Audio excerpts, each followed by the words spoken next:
എല്ലാവരോടും കൂടി പറയാണ് ഞാൻ എവിടെയാ ജോലി ചെയ്യുന്നതെന്നും ആരാണ് എനിക്ക് ശമ്പളം തരുന്ന മുതലാളി എന്നൊക്കെയുള്ളത് പറയേണ്ടടുത്ത് സമയം വരുമ്പോ പറഞ്ഞോളാം.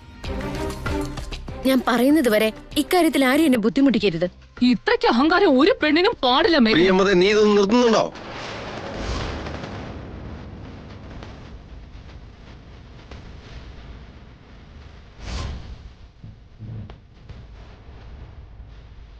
ചെറിയൊരു കാര്യം ഊതി ഉറപ്പിച്ച് എന്തിനാ എല്ലാവരുടെയും മനസ്സമാധാനം കളയുന്നേ? സമയം വരുമ്പോ അവള് തന്നെ പറഞ്ഞോളാന്ന് പറഞ്ഞില്ലേ?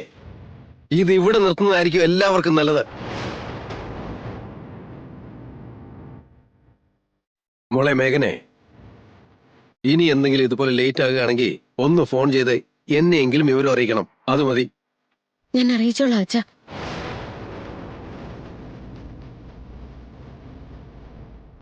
എല്ലാവരും കേട്ടോ?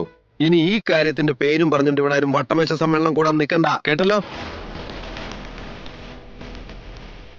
എല്ലാരും അവരവരുടെ റൂമിലേക്ക് പോയിക്കോ.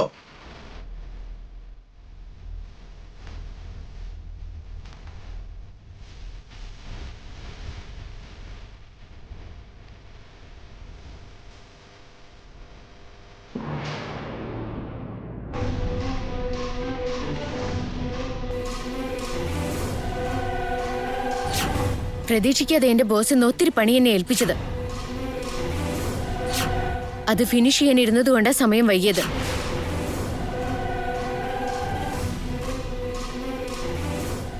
മേഘനയുടെ അഹങ്കാരം കണ്ടായിരുന്നോ? നമ്മുടെ കാലിൽ കിടക്കുന്ന ചെരുപ്പിന്റെ വിലയില്ലാത്തവള് നമ്മുടെ തലേ കയറി ഇരുന്നിട്ട് കാളിന്തി നൃത്തം മാടാൻ തുടങ്ങിയിട്ട് ഇപ്പൊ കൊറേ കാലമായി. അത്രയ്ക്ക് അങ്ങോട്ട് അവളെ പേടിക്കേണ്ട കാര്യമൊന്നും ഇല്ല ആന്റി. പട്ടിക്കാട്ടിലെ ചാണകത്തിനിടെ കിടന്നവൾക്ക് അത്രയ്ക്ക് അഹങ്കാരം ഉണ്ടെങ്കിൽ പട്ടണത്തിലെ അൾട്രാ മോഡൽ കൾച്ചറിന്റെ പൊല്യൂട്ടഡ് ക്രിയേറ്റിവിറ്റി നമുക്കും ഉണ്ട്. അത് ശരിയാ. അവള് മനസ്സിൽ കാണുമ്പോ നമ്മള് മാനത്ത് കാണുന്നുള്ള കാര്യത്തെ കുറിച്ച് അവൾക്ക് അറിയില്ലല്ലോ. ആന്റി ശ്രദ്ധിച്ചായിരുന്നോ? വഴക്കിനിടെ അവൾ ഒരു കാര്യം പറഞ്ഞിരുന്നു. അത് വളരെ പ്രധാനപ്പെട്ട പോയിന്റാ. എന്താ അവള് പറഞ്ഞേ? ഓഫീസിൽ അവളുടെ ബോസ് വേറൊരു ജോലി ഏൽപ്പിച്ചത്രേ. അത് ചെയ്യാനിരുന്നോണ്ടാ ലേറ്റ് ആയത് പോലും. 2-3 ദിവസം മുമ്പ് ജോയിൻ ചെയ്ത മേഘനയ്ക്ക് ഏത് കമ്പനിയാ അത്രയും വർക്ക് ഏൽപ്പിച്ച്? ആർക്കറിയാം? തൂത്തടം തന്നെ തൂപ്പിച്ച് തുടച്ചെടുത്ത് തന്നെ തുടപ്പിച്ച് അവളെ ഇട്ട് വട്ട് തട്ടുന്നുണ്ടാവും അവര്.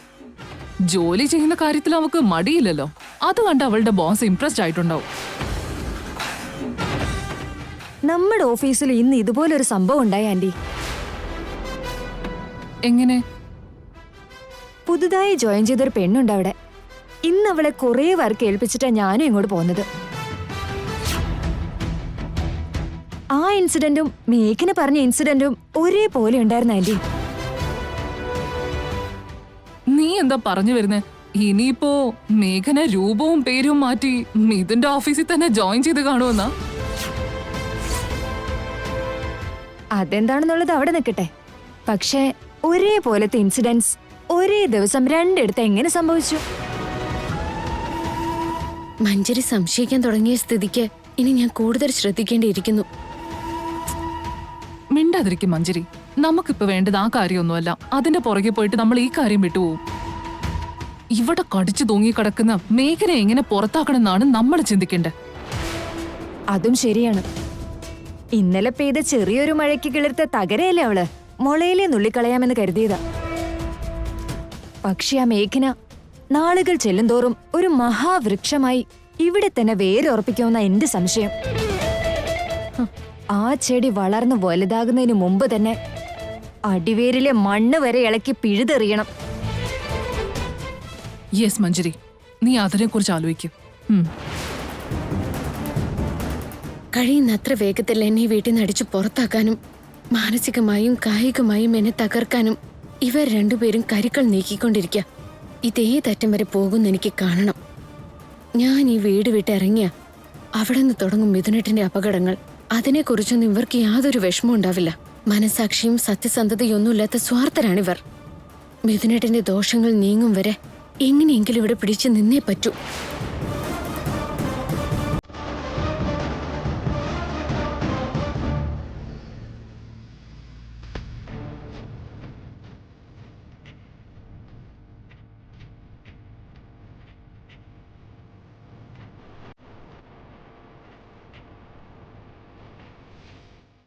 മനസമാധാനത്തോടെ വെള്ളം ഒഴിച്ചിട്ട് എത്ര നാളായിന്നറിയോ? ഇത്രയും നാളെ നീ എവിടെ പോയി കിടക്കുമായിരുന്നു? എന്താണെന്നാ പറയാ, മാളത്തിൽ ഒളിച്ച് എലിയെ പോലെ ആരുടെയും കണ്ണിൽപ്പെടാത്തൊരു ജീവിതമായിരുന്നു. പുറത്തിറങ്ങിയ പിടികൂടി കളയും. എന്താടാ നീ ഇങ്ങനായി പോയേ? മേഘനെ സ്വന്തമാക്കാനാണ് മിഥുനെ കൊല്ലാൻ ശ്രമിച്ചത്. കത്തിക്കുത്തേറ്റിട്ടും അവൻ രക്ഷപ്പെട്ട് കളഞ്ഞു. അറിയാലോ അതൊക്കെ. അന്നോട്ട് പോലീസിന്റെ കണ്ണു വെട്ടിച്ച് നടക്കുക. എപ്പോ വേണമെങ്കിലും ഒരു പിടികൂടും. വലിയ ആൾക്കാരുമായിട്ട് ഏറ്റുമുട്ടിയാ ഇങ്ങനെയായിരിക്കും ജീവിതം. സമാധാനമായിട്ട് കിടന്ന് ഉറങ്ങാനെങ്കിലും പറ്റുന്നുണ്ടോ? അവസാനം കൂട്ടുകാരുടെ കൂടെ ഒന്നും സന്തോഷിക്കാൻ പോലും പറ്റുന്നില്ല.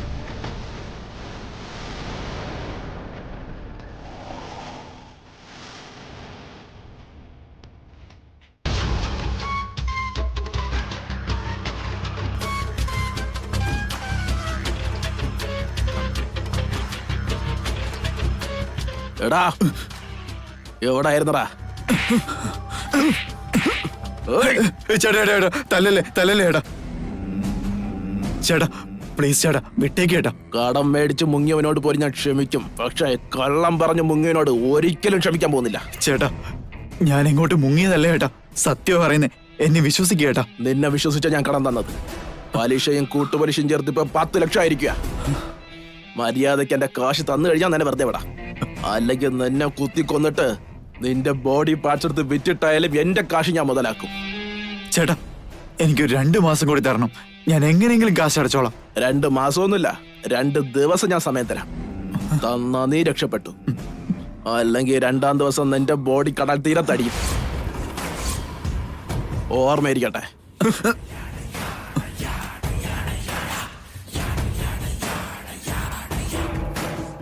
എടാ ജഗദീഷ്, അയാള് പറഞ്ഞ പോലെ ചെയ്യുന്ന ആളാ. നീ എവിടുന്ന് പൈസ ഒപ്പിച്ചെടുക്കും? അതാടാ ഞാനും ആലോചിക്കുന്നേ. ഈ 10 ലക്ഷത്തിന്റെ കടം വീട്ടണമെങ്കിൽ അരുന്ധതി ആന്റിയെ പിടിച്ചാലേ രക്ഷയുള്ളൂ. നേരെ വീട്ടിലേക്ക് ചെല്ലുക തന്നെ.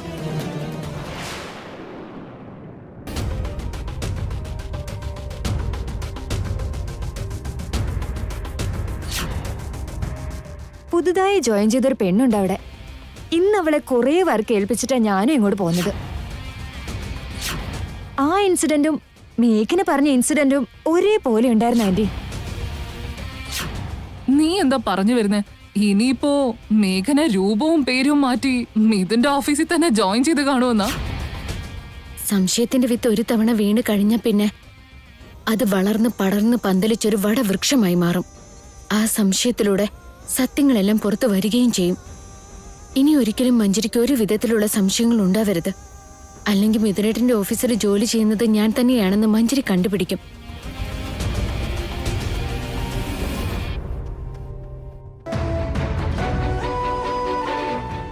മേഘനയ്ക്കിപ്പോ ഒരു റെസ്പോൺസിബിലിറ്റി ഇല്ലാണ്ടായിരിക്കുക. ലേറ്റ് ആവുന്ന കാര്യം അവൾക്ക് വീട്ടിലാരെങ്കിലും വിളിച്ച് അറിയിച്ചൂടായിരുന്നോ? അവളങ്ങനെ വിളിച്ച് പറയാതിരുന്നുകൊണ്ടെന്ന് ഈ വീട്ടിൽ എന്തൊക്കെ സംഭവങ്ങളാണ് ഉണ്ടായത്. അതിനിടയ്ക്കാണെങ്കിൽ ചോദ്യങ്ങളുമായിട്ട് പോലീസും വക്കീലും വേറെ. എന്താവോ എന്തോ.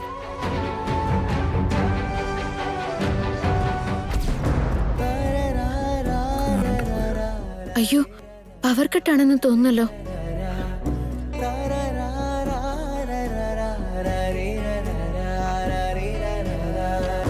ഓ, ഫോൺ ഇപ്പോഴും സ്വിച്ച് ഓഫ് തന്നെയാണല്ലോ. എന്നാ പിന്നെ ഒരു ക്യാൻഡിലെങ്കിലും കത്തിക്കാം. കുടിക്കാനും വെള്ളമില്ല. ഛേ.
സോറി മിഥുനേട്ടാ, ഞാൻ കണ്ടില്ലായിരുന്നു.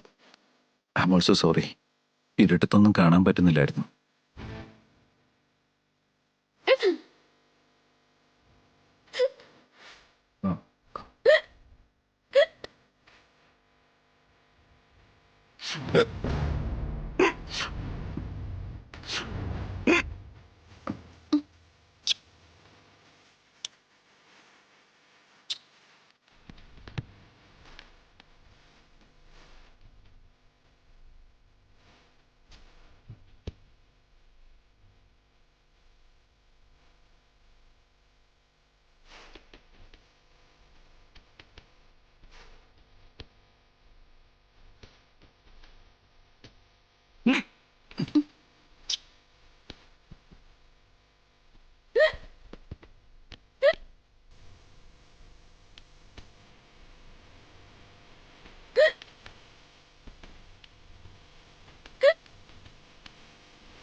വെള്ളം കുടിച്ചു.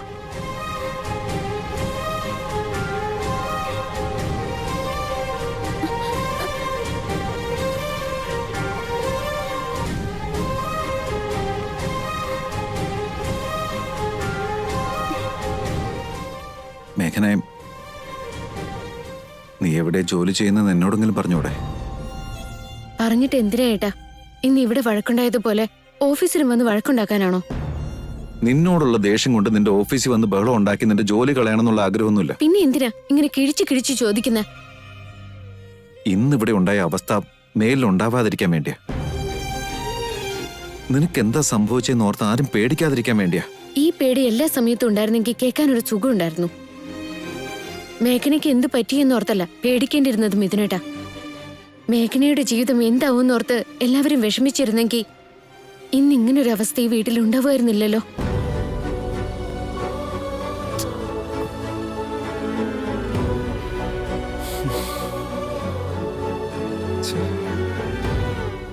എന്ത് ചോദിച്ചാലും കുത്തി നോവിക്കുന്ന വർത്താനാ. എന്നാ അവളുടെ ജോലിയുടെ കാര്യം ചോദിച്ചാലിട്ട് പറയേയില്ല. എന്തിനിങ്ങനെ കള്ളത്തരം കാണിക്കുന്നേ? എന്തായിരിക്കും അവളുടെ മനസ്സിൽ?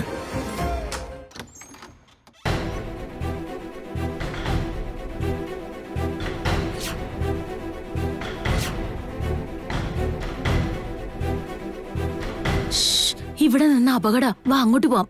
വാടാ ഇങ്ങോട്ട് വാ.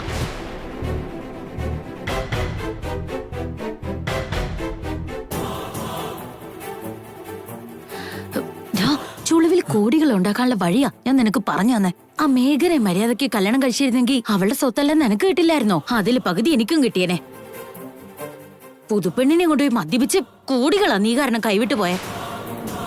എന്നിട്ടിപ്പോ 10 ലക്ഷത്തിന് വേണ്ടി മറ്റുള്ളവരുടെ മുമ്പിൽ കൈ നീട്ടേണ്ടി വന്നില്ലേ? കഴിഞ്ഞു പോയ കാര്യങ്ങൾ പറഞ്ഞിട്ട് എന്ത് കാര്യം ആന്റി? ഒരു പരിഹാരം പറഞ്ഞതാ. ആ, എന്റെ അടുത്ത് പരിഹാരവും ഇല്ല, പരിഹാരങ്ങൾ കണ്ടെത്താനുള്ള പുസ്തകവും ഇല്ല. പോയൊന്ന്.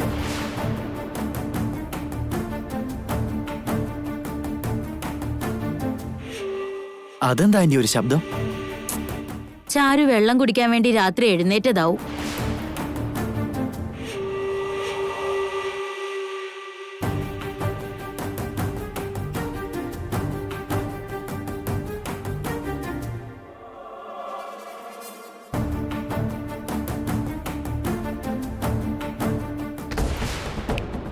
ആന്റി, മണി ഉണ്ടാക്കാൻ എന്റെ മനസ്സിലൊരു പണി തോന്നുന്നുണ്ട്. എന്ത് പണി? പറഞ്ഞു തോലക്ക്. ചാരു മതി.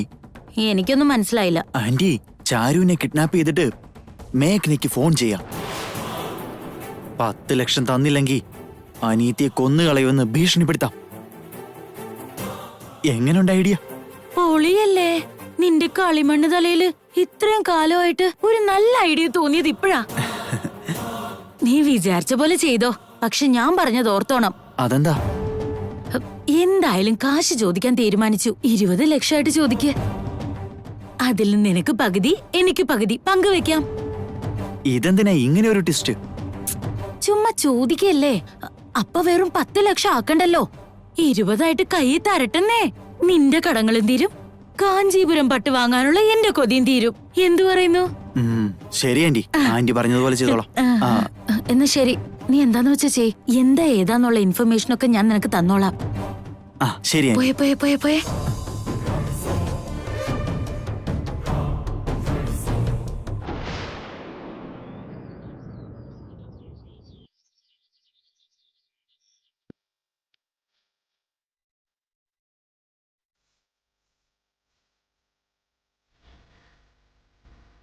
ചാരുവിനെയും നിതിനെയൊക്കെ കണ്ടിട്ട് ഒരുപാട് നാളുകളായല്ലോ. ഇന്നൊന്ന് ചെന്ന് കണ്ടിട്ട് വരാം.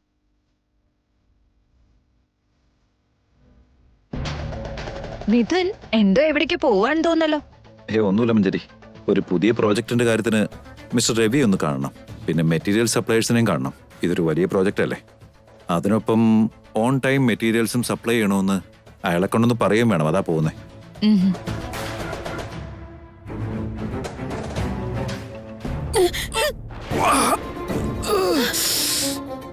അയ്യോ മിഥുനേട്ടാ. മിഥുൻ അയ്യോ മിഥുനേട്ടാ.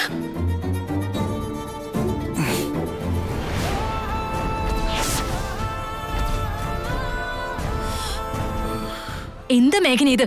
കണ്ണടച്ച് പിടിച്ചോണ്ടാണ് നടക്കുന്നേ. മിഥുന്റെ കയ്യിൽ കുഴി പോലെ മുറിഞ്ഞിരിക്കുന്നേ. മിഥുനേട്ടാ ഒരു മിനിറ്റ്.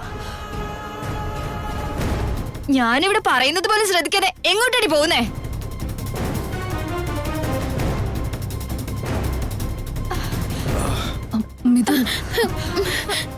മിഥുനേട്ടാ കൈ കാണിച്ചേ.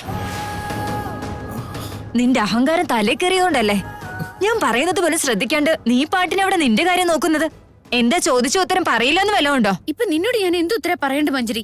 നടക്കുമ്പോ നിനക്കൊന്ന് നോക്കി നടക്കാൻ പോലും അറിയില്ലെന്നുണ്ടോ? ലോകമൊത്തം നിന്റെയെന്ന് വിചാരം തുള്ളിച്ചാടി നടന്നോളൂല്ലോ.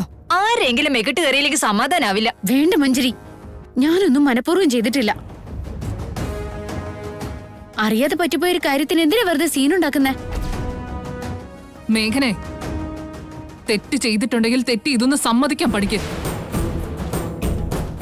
അത് വിട്ടിട്ട് സ്വയം ന്യായീകരിച്ചുകൊണ്ട് പ്രശ്നം വലുതാക്കാൻ നിനക്ക് നല്ല മിടുക്കാണല്ലോ. ചെറിയമേ, ഇതൊരു ചെറിയ കാര്യല്ലേ.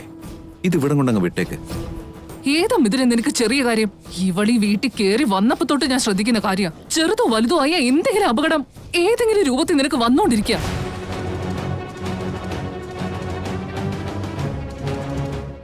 ഇവിടെ ഒരുത്തി കാരണം എപ്പോ നിനക്ക് എന്ത് പറ്റുന്നുള്ള ആദ്യം ഞങ്ങളുടെ എല്ലാം മനസ്സില്. ചെറിയമ്മേ, ഓരോ ചെറിയ കാര്യത്തെയും ഭൂതക്കണ്ണടി കൊണ്ട് നോക്കിയാൽ അത് വലുതായിട്ടേ തോന്നൂ. ആദ്യം മറ്റുള്ളവർ എന്ത് ചെയ്യാന്ന് പുറകെ നോക്കി നടക്കുന്ന ഈ ശീലങ്ങ് വിട്. നീ ഇത് കേട്ടല്ലോ മിഥുൻ? മൂത്തവരാണെന്ന ബഹുമാനം പോലും ഇല്ലാണ്ട് അവൾ ആരെയാ വാൺ ചെയ്യുന്നത് കണ്ടോ? മഞ്ജരി, അറിയാതെ പറ്റിപ്പോയതായിരിക്കും. അതിന്റെ വാലെ പിടിച്ചോണ്ട് എന്തിനാ വഴക്കുണ്ടാക്കുന്നേ? അച്ഛമ്മയ്ക്ക് ഒന്നും അറിയാഞ്ഞിട്ടാ. ഇവിടെയുണ്ടെന്ന വഴക്കിനെല്ലാം ഇവളാ കാരണം.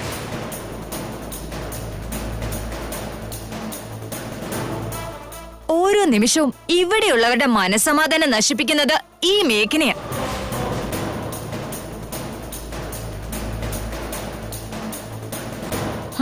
ഇവൾക്കിടയ്ക്ക് ഇങ്ങനെ വല്ലതും കൊടുത്തില്ലെങ്കിലേ അവളുടെ കാലൊട്ട് നിലത്തുറക്കേയില്ല, തലയ്ക്കകത്തോളം കുറയേയില്ല. മഞ്ജരി പ്ലീസ്, കണ്ടില്ല എന്ന് ഭാവിച്ച് വിടേണ്ട കാര്യമാ. അതെന്തിനങ്ങനെ വലിച്ചു നീട്ടുന്നേ? പറഞ്ഞാ മനസ്സിലാവാത്ത ജന്മങ്ങളോട് ഈ രീതിയിൽ തന്നെ പെരുമാറണം മിഥുൻ. നിർത്തുന്നത് നിനക്ക് നല്ലത്.